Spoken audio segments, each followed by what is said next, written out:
Mapagpalang araw po. Sa araw na ito, ating tatalakayin ang buod ng aklat na isinulat ni Robert Greene, na may pamagat na The Laws of Human Nature.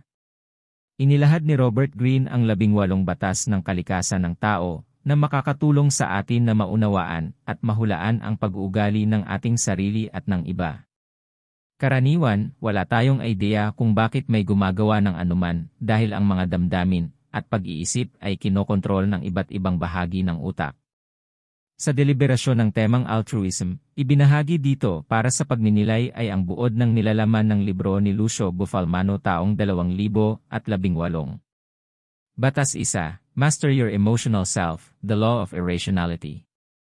Kailangan nating maunawaan kung gaano tayo hindi makatuwiran at kung paano tayo tumugon sa mundo upang maabot ang ating buong potensyal. Tanungin ang iyong sarili kung saan nanggagaling ang iyong mga silly drives. Sa pamamagitan ng pagiging mas makatuwiran, maaari tayong maging makatuwiran at magkaroon ng isang mas mahusay na pagkakataon ng tagumpay. Magkakaroon ka ng mas maraming espasyo sa pag-iisip para sa aktwal na pagmuni-muni, habang mas matagal mong mapipigilan ang pagre-react. Batas 2. Transform self-love into empathy, the law of narcissism. Tulad ng ipinahiwatig ni Greene, bawat isa ay egotistical. Gayunpaman, ang layunin ay upang madaig ang pagiging self-centeredness. Ang mga mahusay na egotist ay hinihimok at itinutuon ang kanilang drive palabas. Isinasama nila ang pagpuna at mabilis na pagbangon mula sa mga pagkabigo at kasawian. Batas 3. See through people's mask, the law of role-playing. Ang mga tao ay ganap na mga aktor. Lahat tayo ay nagsusuot ng maskara at tayong lahat ay natutong magsinungaling. Gayunpaman, hindi laging madaling itago ang ating tunay na kalikasan. Itinatago natin ang ating mga negatibong damdamin gaya ng pagiging superior o kawalan ng kapanatagan. Ang pagiging ganap na tapat ay magreresulta sa pagkasira ng lipunan, nakakasakit tayo ng mga tao, at sa napakaraming paghatol at kawalan ng kapanatagan na makakaapekto sa ating kalusugang pangkaisipan. Batas 4. Determine the strength of people's character, the law of compulsive behavior. Kapag pumipili ng mga kasosyo o tagapag-empleyo, ang karakter ay isang pangunahing pagsasaalang-alang. Ang kanilang mga personalidad ay mas mahalaga kaysa sa kanilang katalinuhan, alindog o karisma. Ang pakiramdam ng pagpapahalaga sa sarili at kaligtasan ay ang pundasyon ng matatag na mga karakter. Magsikap na subukan ang pagkatao ng mga tao sa pamamagitan ng pagtawa sa kanila, pagpuna sa kanila, o pagbibigay sa kanila ng isang mahirap na gawain, at makihalubilo lamang sa malalakas na karakter. Ayon kay Robert Greene, ang ating mga gene at mga unang taon ay humuhubog sa ating pagkatao sa pangkalahatan. Kailangan nating maunawaan kung paano gumagana ang ating utak bago tayo magkaroon ng kontrol sa kung paano tayo kumilos. Batas 5. Become an elusive object of desire, the law of covetousness. Sa halip na tumuon sa kung ano ang gusto mo, tumuon sa kung ano ang gusto ng iba, sa kanilang mga repressed desires and fantasies. Ang iyong inaalok ay dapat na bago, hindi pamilyar at kakaiba. Batas 6. Elevate your perspective, the law of short-sightedness. Iwasang mahila ng mga new trends and new shining objects. Manatili sa kung ano ang iyong nasimulan at i-prioritize sa iyong mga pangmatagalang layunin. Batas 7. Soften people's resistance by confirming their self-opinion, the law of defensiveness. Upang maimpluwensyahan ang mga tao, inirekomenda ni Robert Greene na ihinto mo ang pagsisikap na itulak sila. Sa halip, step back at i-assume ang inferiority position. Humingi ng payo sa kanila, gawin silang mabuti. Huwag ipaalala sa kanila ang mga pabor na ginawa mo para sa kanila sa nakaraan. Hindi ito nagpapasalamat sa kanila, ito ay nagpapaalala sa kanila ng kanilang pag-asa sa iba at gusto nilang makaramdam ng kalayaan. Sa halip, ipaalala sa kanila kung ano ang ginawa nila para sa iyo sa nakaraan. Kumpirmahin ang kanilang opinyon sa sarili bilang mabuting tao. Gawing focus ng atensyon ng iba. Batas 8. Change your circumstance by changing your attitude, the law of self-sabotage. You are not a pawn, ikaw ay isang aktibong manlalaro. Ang isip at katawan ay iisa, at ang isa ay nakakaimpluwensya sa isa pa. Huwag tingnan ang iyong sarili bilang limitado sa pamamagitan ng kapanganakan. Isipin na maaari kang mag-grow at mag-improve. Batas 9, confront your dark side, the law of repression. Lahat tayo ay nagtataglay ng masked dark side, ngunit ang pagtanggi o pagtatago nito ay humahantong sa maraming issue. Ang kakulangan ng pagiging tunay ang ugat ng depresyon at pagkabalisa. Isinasama natin ang bawat isa sa mga paniniwala ng aming paraan ng pamumuhay, halimbawa, pagiging mahusay, at pagkakaroon ng pabor sa mga katangiang panlipunan na sa maraming pagkakataon ay mahalaga para sa maayos na gawain ng ating pangkalahatang publiko. Ang mga taong nag-i-exaggerate o nagpapalabis ay kadalasang may suppressed dark side. Sa halip, pinaalalahanan tayo ni Green na alalahanin ang ating madilim na bahagi para sa kung ano ang ating pagkakakilanlan, upang kilalanin ito at isali ito para sa kabutihan at upang pasiglahin tayo sa ating mga layunin. Batas 1-0, beware the fragile ego, the law of envy. Palagi tayong nagkukumpara sa isa't isa, at bihira itong humantong sa magagandang resulta para sa atin. Matutong bumuo ng iyong tiwala sa sarili mula sa mga panloob na mapagkukunan sa halip na mga paghahambing. Walang sinuman ang gustong kilalanin ang inggit dahil mangangailangan ito ng mga damdamin ng kababaan upang gustuhin ang isang bagay na mayroon ang iba. Kailangan nating aminin na ang ibang tao ay mayroon nito, na ginagawang mas superior sila. Bilang isang resulta, ang inggit ay bihirang ipinahayag bilang inggit. Kung naiinggit ka sa isang tao, sa kabilang banda, babaguhin mo ang pakiramdam na ito sa ibang bagay. Kadalasan, magpapasya kang hindi talaga karapat-dapat ang tao. Pagkatapos, maaari kang makaramdam ng galit o sama ng loob sa hindi patas.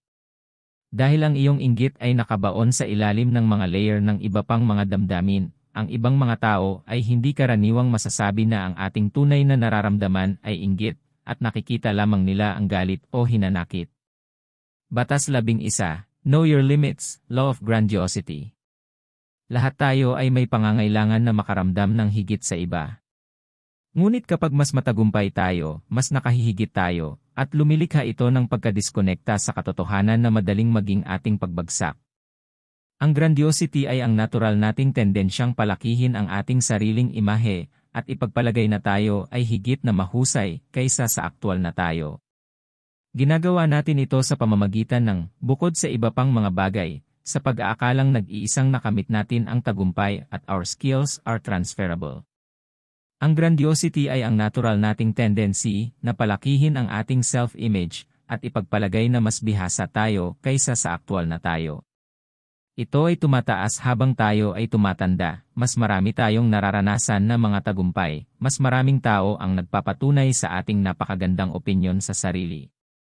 Batas 12, reconnect to the masculine-feminine within you, law of gender rigidity. Sinabi ni Green na lahat tayo ay may posibilidad na pambabae o panlalaki, ngunit mayroon tayong pareho.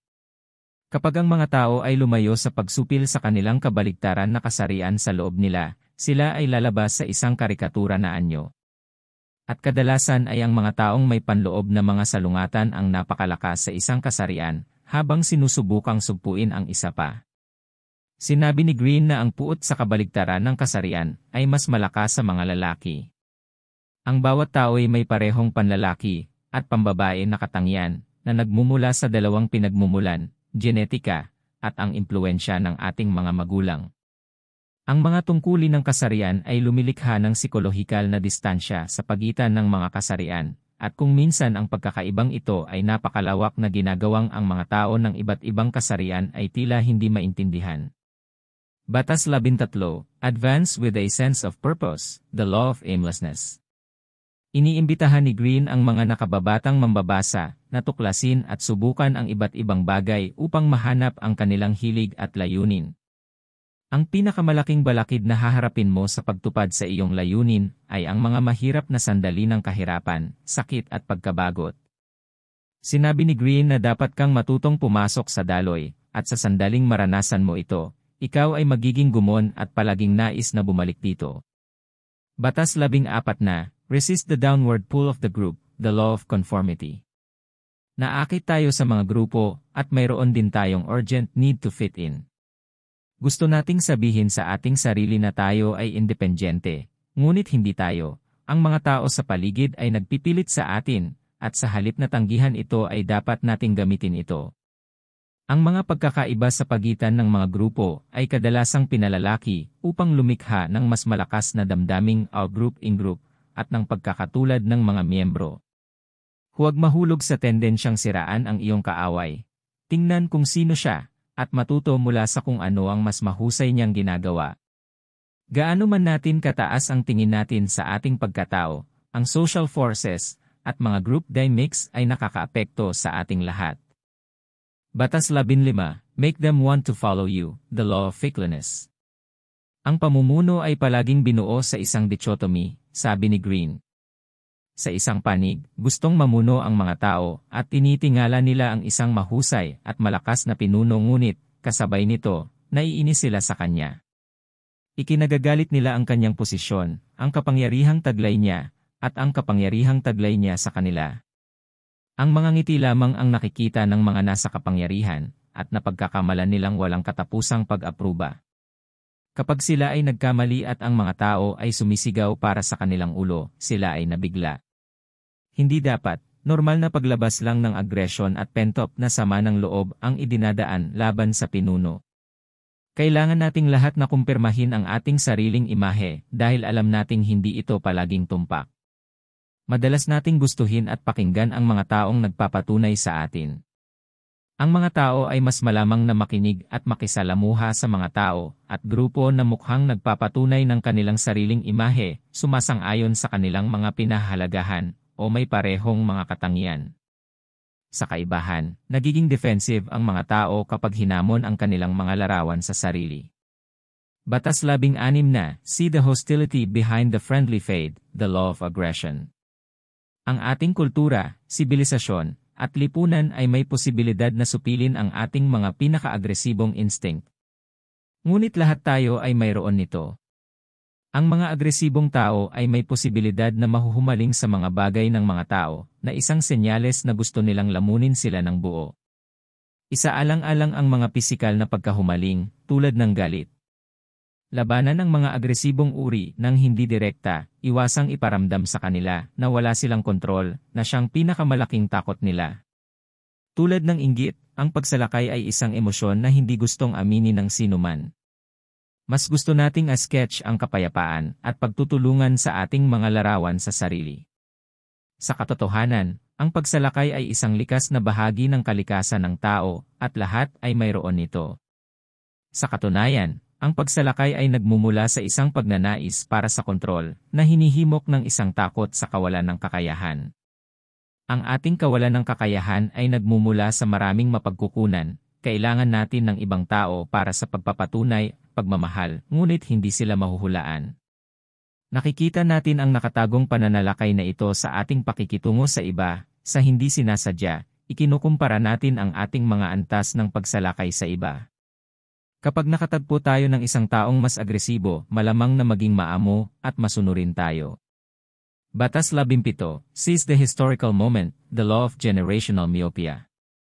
Ang bawat henerasyon ay may sariling espiritu, mga kakaiba. Ang henerasyong isinilang sayo ay humuhubog sa kung ano ka, at nagtatanghal ng mga natatanging pagkakataon para sayo. Inirerekomenda ni Green na huwag kang ganap na labag sa mga butil o ikaw ay mapupunta sa hiwalay at sa mga problema. Sa halip, pinakamainam na i-redirect ang daloy ng iyong henerasyon. Ang mga henerasyon ay malalaking grupo na binubuo ng lahat ng ipinanganak sa loob ng parehong 22 taon. Kahit na ang lahat ng nabubuhay sa isang partikular na panahon ay nakakaranas ng parehong mga kondisyon, nakikita nating lahat ang mundo sa pamamagitan ng isang generational na pananaw, na isang kolektibong mindset na binuo natin batay sa ating edad. Ang ating mga pagpapahalaga ay hinuhubog ng henerasyong ating ginagalawan, at kung paano tumugon ang ating henerasyon sa nauna. Batas 18, meditate on our common mortality, the law of death denial. Sinisikap nating lahat na iwasan ang mga pag-iisip ng kamatayan. Nandyan ang kamatayan, gusto mo man o hindi. Iniimbitahan ni Green ang mga mambabasa na gamitin ang katotohanan sa halip na sinusubukang ipaglaban o kalimutan ito. Magnilay-nilay sa iyong kamatayan upang masulit mo ang iyong oras na magtanim ng pakiramdam ng pagkaapurahan sa iyong layunin at mga layunin. Katulad nito, kapag hindi natin pinipigilan ang kamatayan, talagang nararamdaman nating mas nabubuhay tayo. Salamat po sa pakikinig. God bless po.